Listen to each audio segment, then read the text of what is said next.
મિત્રો, આવતીકાલે મકર સંક્રાંતિ છે એટલે કાઠિયાવાડી ઊંધિયું બનાવવા માટે અમે વાડીએ પહોંચી ગયા છીએ.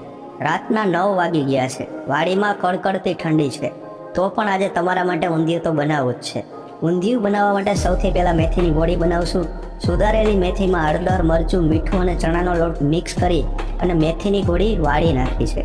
હવે ઊંધિયું બનાવવા માટે લીલા વટાણા, લીલા વાલ, ગુવાર, વાલોર, બટેટા, રીંગણા અને કાચા કેળા બધા જ શાકભાજી અમે કટ કરી નાખ્યા છે. હવે દેશી ચૂલા ઉપર મોટા તપેલામાં તેલ મૂકીને બટેટા, કેળા અને રીંગણાને તળી લીધા છે. હવે વટાણા, વાલ, ગુવાર, વાલોળ અને ફુલાવરને બાફવા માટે મૂક્યા છે. હવે મેથી અને ચણાના લોટની ગોળીને પણ આપણે ફ્રાય કરશું. હવે રાઈ, જીરું, સૂકા મરચાં, તજ, લવિંગ અને તમાલપત્રના પાન નાખી અને ઊંધિયાનો વઘાર કરશું. હવે લીલું લસણ, આદુ, મરચાં અને ટમેટાં મેં એમાં એડ કર્યા છે. હવે એમાં સ્વાદ અનુસાર મીઠું, હળદર અને મરચું નાખશું